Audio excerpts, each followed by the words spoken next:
And sa lahat po sa inyo ay may gusto po akong iwanang 4 na alituntunin na ginagawa ko sa buhay ko na umaasa ako na makakatulong po sa inyo.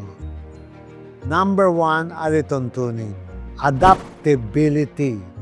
Sana po ay huwag niyo pong kalilimutan dyan na ang salitang adaptability, na whatever the case may be, dapat ay matututo tayo mag-blend, matututo tayo mag-adapt. Sabi nga ng matatanda, kasabihan na yan na pag daw ang kumot ay maigsi, matuto tayong mamaluktot.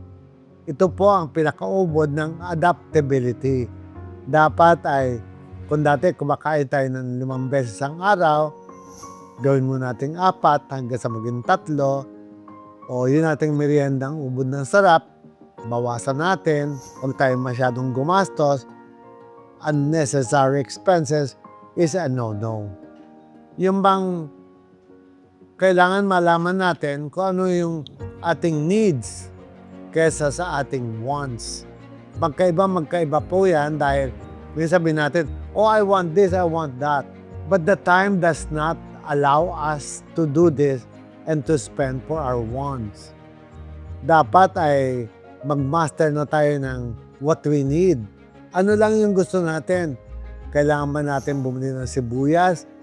Kung 2 piraso, 2 piraso lang muna. Mamili na lang tayo araw-araw. Huwag na tayo bumili ng marami agad dahil masama naman po yung hoarding dahil ibang tao naman ang mawawalan.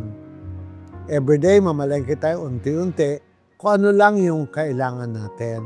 At sabi ko nga, sana gusto ko tayong lahat ay matutong mag-adapt to the new situation that will be happening to all of us in the next few months to come.